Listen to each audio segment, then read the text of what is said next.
राधे राधे दोस्तों। ईश्वर आप सभी की सभी मनोकामनाएं पूर्ण करे और आप सभी को स्वस्थ और खुश रखे। दोस्तों, हमारी आज की कहानी का शीर्षक है रिश्तों को बोझ न बनने दें। चलिए कहानी शुरू करते हैं। महिमा की ननद अंबिका और नंदोई अभिषेक अपने 6 साल के 2 जुड़वा बच्चों के साथ राखी के लिए उसके घर आने वाले थे। महिमा और दीपेश की शादी को अभी 5 महीने ही हुए थे। दोनों ने मिलकर अपना छोटा सा फ्लैट बड़े अरमान से सजाया था। नया फर्नीचर, नए पर्दे, नया टीवी, फ्रिज, एसी, यहाँ तक कि महिमा को फूल पौधों का भी बहुत शौक था। इसीलिए उसने अपनी छोटी सी बालकनी में रंग बिरंगे फूलों के पौधे भी लगा दिए थे।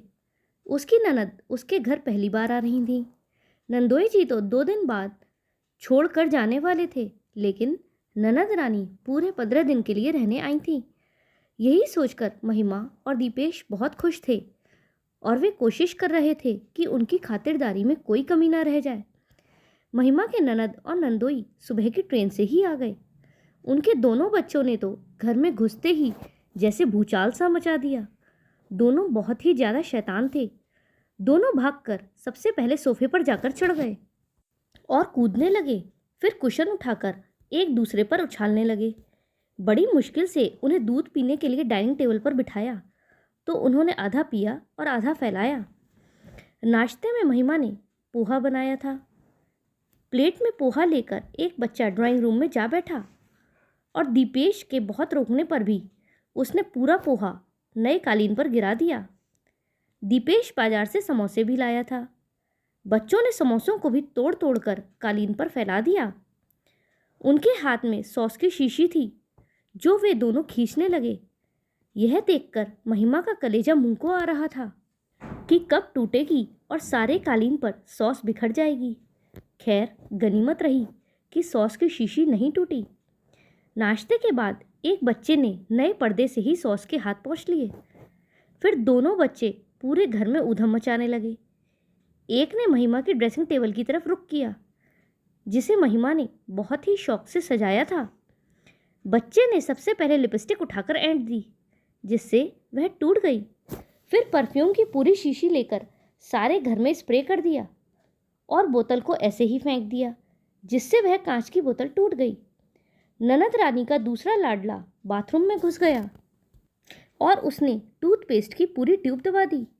पाउडर का डिब्बा उठाकर आधा पाउडर मुंह पर पोंछकर बाकी पाउडर सारे में फैला दिया। सारा फर्श चिकना चिकना हो गया। महिमा को सफाई में बहुत मेहनत करनी पड़ी। महिमा ने अपने घर में शो पीस भी बहुत सुंदर सजा रखे थे। उसने एक कॉर्नर पर बहुत ही सुंदर शो पीस लगा रखा था। तभी दोनों बच्चे दौड़ते हुए आए और उससे टकराते हुए चले गए, जिससे कि वह शो पीस गिरकर टूट गया। महिमा और दीपेश यह सब देखकर बहुत दुखी हो रहे थे। महिमा की आंखों में आंसू आ रहे थे, लेकिन वह कुछ भी कह नहीं पा रही थी। और ननद और नंदोई दोनों हंस हंस कर अपने बच्चों की शैतानियों का मजा ले रहे थे। तभी एक बच्चे ने आकर महिमा के लगाए गमले में से फूलों को नोचकर फेंक दिया। महिमा बस हर जगह सफाई करती जा रही थी। कुछ ही देर बाद उसकी डाइनिंग टेबल पर रखे फलों की टोकरी में से सेब और संतरों को बच्चे बॉल बनाकर उछालकर एक दूसरे की तरफ फेंकने लगे। मज़े की बात यह थी कि महिमा की ननद और नंदोई उन्हें रोकने के बजाय उनके ऊधम का आनंद उठा रहे थे। उन्हें कोई फर्क ही नहीं पड़ रहा था कि उन्होंने इतना नुकसान कर दिया था। दरअसल उनके बच्चे उनकी शादी के काफ़ी समय बाद बड़े ट्रीटमेंट और ऑपरेशन से हुए थे, इसीलिए कुछ ज़्यादा ही सर चढ़े हुए थे। महिमा और दीपेश भी शर्मा हुजूरी में कुछ भी नहीं कह पा रहे थे, लेकिन जब बच्चों ने फ्रिज से पानी और जूस की बोतल झूठी करके वापस फ्रिज में रखने की कोशिश की तो महिमा से रहा नहीं गया और उसने उन्हें धीरे से समझाया कि बेटा, झूठी बोतलों को फ्रिज में नहीं रखते और बोतलों को झूठा भी नहीं करते, बल्कि गिलास में लेकर पीते हैं। उसने बहुत धीरे से बोला था। फिर भी उसकी ननद को बुरा लग गया और मुंह बनाते हुए बोली, मेरे बच्चों को इस तरह डांटने की ज़रूरत नहीं है। इन्हें इस तरह मत टोको, नहीं तो इनकी ग्रोथ रुक जाएगी। अरे, इतने इंतजार के बाद तो इन्हें अपने मामा के घर आने का मौका मिला है, तो क्या यह थोड़ी सी मस्ती भी नहीं कर सकते? महिमा और दीपेश अंबिका की बात सुनकर हक्के बक्के रह गए। वह समझ ही नहीं पाए कि बच्चों को तमीज़ सिखाने से इनकी ग्रोथ कैसे रुक जाएगी। बच्चों को तो छोड़ो, ननद और नंदोई के भी नखरे कुछ कम नहीं थे। नाश्ते में महिमा ने ब्रेड, बटर, पोहा, कटलेट, समोसे और सूजी का हलवा बना रखा था। इधर तो बच्चे इन सबको खा रहे थे और फैला रहे थे। उधर नंदोई जी बोले, भाभी जी, ये अंग्रेजी नाश्ता हमसे नहीं खाया जाता। हमारे लिए तो नाश्ते में परांठे और सब्जी बना दो। और भाई बहुत जोरों की भूख लग रही है, अगर जल्दी बन जाए तो बहुत अच्छा है। तभी अंबिका बोली, भाभी आप तो जानती ही हो कि मेरे घर में अंडे नहीं खाए जाते और मुझे अंडे कितने पसंद हैं, तो मैं चाहती हूँ कि आप जल्दी से मेरे लिए 2 अंडों का आमलेट बना दो। यह सब सुनकर महिमा ने दीपेश की तरफ देखा तो दीपेश ने भी उसे आंखों से इशारा करके बनाने के लिए कह दिया। अब महिमा पोहे और कटलेट एक तरफ छोड़कर परांठे और आमलेट बनाने में जुट गई। महिमा को इस बात का भी डर था कि उसकी सास को कहीं कोई शिकायत न मिल जाए, क्योंकि उन्होंने यह सख्त हिदायत दे रखी थी कि उनकी बेटी और दामाद की खातिरदारी में कोई भी कसर नहीं रहनी चाहिए। महिमा ने 3 दिन का मेन्यू बनाकर रखा हुआ था, जिसमें उसने दाल मखनी, पास्ता, पिज़्ज़ा, बर्गर, चाट, छोले भटूरे, पाव भाजी और भी अलग अलग आइटम परोसने का सेट किया हुआ था और उसी के हिसाब से उसने पहले से ही तैयारी भी कर रखी थी। पर उसकी आशाओं के विपरीत जब भी वह इनमें से कुछ भी बनाने के लिए कहती तो ननद नंदोई कहते कि भाभी बच्चों के लिए आप यह सब बना दो, लेकिन हमारे लिए अलग खाना बना दो। इससे महिमा पर दोहरी जिम्मेदारी आ गई थी कि ये वाला खाना भी बनाना और साथ में कुछ और भी बनाना। साथ के साथ नाश्ते और खाने का कोई टाइम भी नहीं था। सुबह से 9-10 बजे तक चाय के दौर के चलते चलते ब्रेकफास्ट करने में 12 से 1 बजा लेते थे और फिर जब उन्हें वह नाश्ता गर्म करके दिया जाता तो मुंह बना लेते थे। अगर महिमा नाश्ता बनाने में देर करती तो कहते, तुमने नाश्ता नहीं बनाया, हमें बहुत भूख लगी है। महिमा हर तरह से परेशान हो चुकी थी। एक दिन तो हद ही हो गई। महिमा ने शाम के चाय के नाश्ते के बाद चाट का प्रोग्राम रखा। उसने गोलगप्पे, दही भल्ले, पापड़ी चाट, आलू की टिकिया, मटर की चाट के साथ ठंडाई और कुल्फ़ी का प्रोग्राम भी रखा था। सबने खूब मन भर भर कर चटकारे लेकर खाया। ननद नंदोई दोनों बोले, भाई पेट भर गया पर मन नहीं। खैर पहली बार ऐसा था जो बिना मीन मेक के, बिना कोई नुक्स निकाले खाना निबट गया। यह सब बनाते बनाते महिमा बहुत थक चुकी थी और लगभग रात के 9 बज गए थे। सब समेटते समेटते महिमा बहुत थक गई। तभी खा पीकर नंदोई जी बोले, भाभी डिनर में बस रोटी सब्जी ही बनाइएगा, कुछ हल्का ही खा लेंगे। महिमा यह सुनकर हैरान रह गई कि अभी 9 बजे तक तो सब खा पी कर चुके हैं, अब इन्हें कौन सा डिनर चाहिए। और नंदोई जी के लिए रोटी सब्जी का मतलब कम से कम एक रसेदार सब्जी, 2 सूखी सब्जी, रायता, सलाद, ये सब कुछ होना जरूरी था। साथ ही ननद रानी बोली, भाभी मैं तो ये सब नहीं खाऊंगी, मेरे लिए तो आप मूंग की दाल की खिचड़ी बना देना। अब महिमा मरती क्या न करती, उसने सब बनाया। भले ही किसी ने ढंग से नहीं खाया था, क्योंकि सबके पेट तो भरे हुए थे। महिमा ने जितना भी खाना बनाया था लगभग पूरा वेस्ट गया। नंदोई जी 3 दिन बाद बच्चों और ननद को छोड़कर वापस चले गए। इसी तरह दिन बीत रहे थे। राखी वाले दिन महिमा का भाई हिमांशु भी आया। जब भी महिमा मायके जाती तो महिमा की माँ महिमा के साथ बाजार जाकर महिमा के लिए अच्छी अच्छी साड़ियाँ और सूट खरीद कर रख लेती थीं, जिससे कि त्योहार पर महिमा के मनपसंद कपड़े भेज सकें। हिमांशु महिमा के लिए बहुत ही सुंदर साड़ी, दीपेश के लिए ब्रांडेड शर्ट पैंट और महिमा की सास की साड़ी, फल, मिठाई और शगुन के लिफाफे लेकर आया था।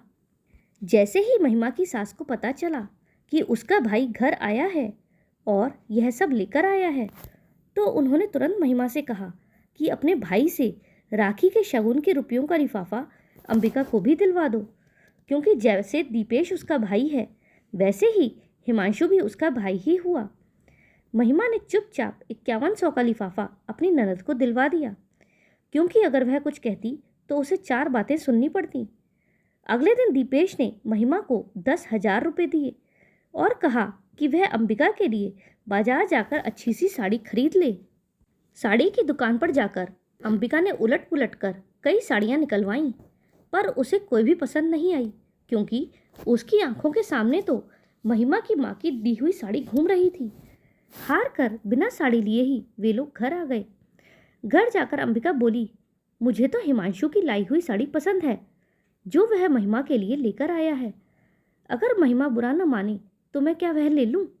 महिमा तो अपने मायके जाती ही रहती है, वह वहां से दोबारा ले लेगी। महिमा ने वह साड़ी बहुत ही मन से खरीदी थी, लेकिन शर्मा हुजूरी में वह कुछ भी नहीं कह पाई और उसने हाँ में सिर हिला दिया।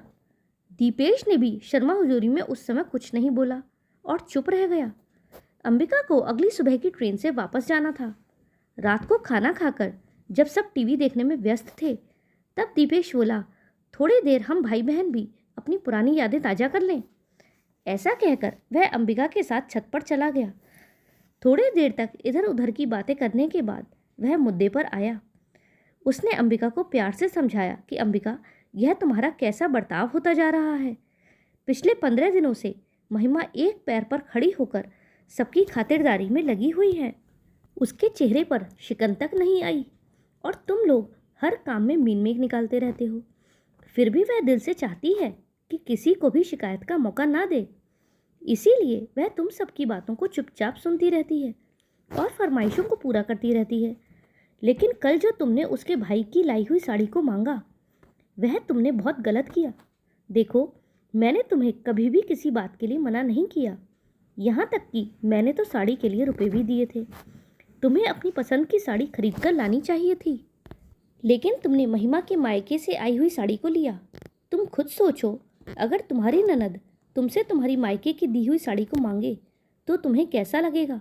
मैं जानता हूँ इस समय तुम्हें मेरी बातें बुरी लग रही होंगी, लेकिन मैं क्या करूँ? मैं गलत होते हुए भी तो नहीं देख सकता। मैं नहीं चाहता कि तुम्हारे और महिमा के रिश्तों में खटास पड़ जाए। अंबिका, मेरी दी हुई हर चीज़ पर तुम्हारा पूरा हक है, लेकिन उसके मायके से आई हुई चीज़ पर तो उसका हक है ना। उसने बड़े ही चाव से अपने लिए वह साड़ी खरीद कर वहाँ रखी थी, इसीलिए तुम मुझसे जितनी चाहे मर्जी महंगी साड़ी ले लो। मैं बिल्कुल मना नहीं करूँगा, क्योंकि ये तो तुम्हारा हक है, लेकिन प्लीज़ तुम बुरा मत मानना और महिमा को समझने की कोशिश करना, क्योंकि कहीं ऐसा न हो कि इन सब बातों का असर तुम दोनों के रिश्तों पर पड़े। मैं एक बात और कहना चाहूँगा अंबिका तुमसे, कि अगर यह बात तुम माँ को ना बताओ तो ज़्यादा अच्छा है, क्योंकि अगर तुम माँ को बताओगी तो वे महिमा को ही बातें सुनाएंगी। यह सब बातें करके दीपेश अंबिका को लेकर नीचे आ गया। अंबिका रात भर दीपेश की बातों को सोचती रही और यह बातें उसके दिल में गहराई से उतर गईं। उसे अपनी गलती समझ में आ गई। अगले दिन सुबह सुबह महिमा एक पैकेट में वही साड़ी लेकर अंबिका के पास आई और उन्हें देते हुए बोली, दीदी यह लीजिए, यह साड़ी आपको पसंद थी ना, तो आप रख लीजिए। लेकिन अंबिका ने उससे माफ़ी मांगते हुए कहा, नहीं महिमा, ये साड़ी तुम्हारे मायके से आई है, इसे मैं नहीं ले सकती और मुझे माफ़ कर दो। मैंने तुम्हारे साथ बहुत गलत व्यवहार किया, मुझे ऐसा नहीं करना चाहिए था। तब दीपेश पीछे से हंसता हुआ आया और बोला, अरे देर आए दुरुस्त आए। मैं तो बस यही कहना चाहूँगा, ननद भाभी का रिश्ता बहुत नाजुक होता है, इसे बस ऐसे ही प्यार से संभाल कर रखना। यह सुनकर दोनों ननद भाभी हंसते हुए एक दूसरे के गले लग गईं। आज एक भाई ने अपनी समझदारी से रिश्तों को टूटने से बचा लिया था। तो दोस्तों, आपको ये कहानी कैसी लगी कमेंट में ज़रूर बताइएगा। अगर पसंद आई हो तो वीडियो को लाइक करें और चैनल पर नए हो तो चैनल को सब्सक्राइब करें। हमारे साथ अंत तक बने रहने के लिए धन्यवाद। जय श्री राधे।